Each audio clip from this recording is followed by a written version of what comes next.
ፈይሰል ቆይ አንዴ 3 ቀን 4 ቀን ቆይ አንዴ እሺ ስለዚህ ቤት ውስጥ የሆነ ስኒ ላይ የሆነ ብርጭቆ ላይ አይጥ ውስጥ ገብታ ሞታ ብታገኝ ትበላዋለህ አብዱ አልበላም መሐመድ አንተ ነህ አይደል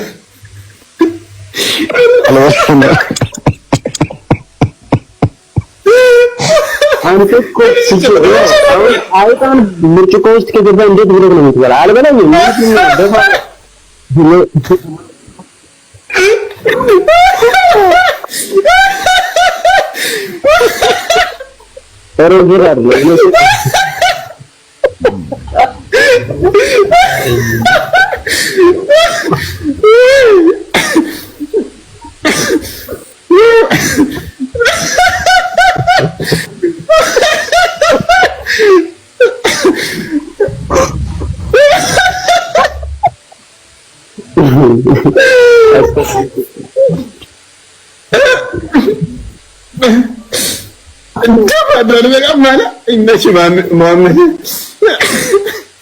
አብዱ ግን ይበላል። አብዱ ትበላለህ? እኔ እበላለሁ። ቆይ እንዴት ነው የምትበላው? እስኪ ለምሳሌ አይጥ አሁን የቆየ ነው ውስጥ ውሃ ራሱ የሚመቻት አይመችም፣ ወይ የሚጠጣት አይመችም። እንዴት ነው የምትጠጣ? እቺ ወይ ውሃ ማለት ነው ይገማል። ውሃ ራሱ እንዴት ነው የምትጠጣ? እንዴት አድርገህ ነው የምትጠጣ? ደግሞ ሲሞት ዝም ብሎ አይሞትም መቼም፣ ውስጥ ይፈራገጣል፣ ላጩን ያዝረከረክታል።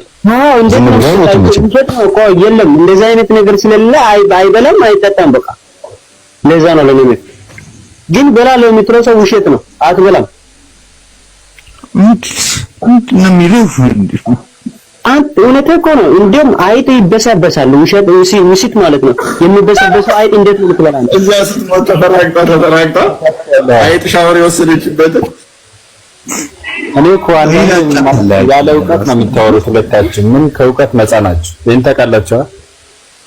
ምን እስቲ አብዱ ትንሽ ያስረዳ። አብዱ የኛው መሐመድ ይቆይና አብዱ ውስጥ ይበላሉ ብሏል። ያስረዳን እስኪ። አዎ ትንሽ ያስረዳን እንስማው። አብዱ ብላለሁ ያለ ነው ብላ ቆይ መሐመድ ቆይ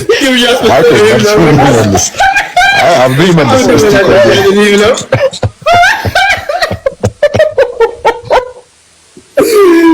ጥሩ ነገር ሊኖረው ይችላል እኮ እፎይ፣ ጥሩ ነገርም ሊኖረው ይችላል እኮ። ነብያችን ዝም ብለው አያዙ ኸይር ነገር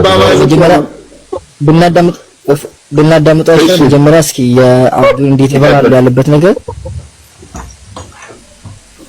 አብዱ ቀጥል። ነብያችን ለኛ የማይመች ነገር መቼም አያዙም። የሚጠቅመን ነገር ቢሆን ነው። መድኃኒት ሊኖራት ይችላል። ቼክ አድርግ እስኪ በዛው ጆን ሆፕኪንሰን ዩኒቨርሲቲ ቼክ አድርግ አንተ እስከዛ ወላሂ አብዱ ቀጥል። የጤና በረከቷን ንገረን እስቲ። አይጥ የነጠረ ቅቤ ውስጥ ሞታ ስትበላው እንዴት ነው? ዝንብ እኮ መድኃኒት ናት ብለዋል እኮ። ዝንብ አሁን መጠጣው ስገባ እሷን ወደ ውስጥ ነክሮ ከዛ አውጥቶ መጠጣት መድኃኒት ይዛለች ብለው እኮ ግግም አሉ እኮ። የትኛውም ሳይንስ ማይደግፈውን እኮ የሆነች አርቲክል ጽፈው ራሳቸው የሰሯት አርቲክል በመድኃኒት ይቻላል። ደግሞ የዝንቡ የሚያስቀኝ እኮ ስታርፍ በቀኝ በኩል ነው ታርፍ ወተት ስትገባ።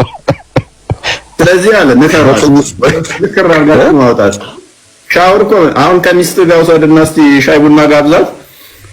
ሻይ እየጠጣችሁ ዝንብ ሲያርፍባት ውስጡ ንክር አድርገና ምንድነው የምትሰራው ስትል ሻወር ነው እንደ ዝንብን ሻይ ውስጥ ምከታ። አይ መድኃኒት እዛ ነው ዝም በይ መድኃኒት እዛለች ነክረ ከዛ ጠጪ ሻዩን ስትላት። ለምን ክርስቲያኖች እኮ የአሳማ ስጋ ተበለ የለ እንዴ? ያው እኮ አሳማ የሚበላው ምንድነው? እንተ ምናምን አይጡም እንደዛው እኮ ረዛው እኮ ነው። አብዱ አሰዳን ፕሊዝ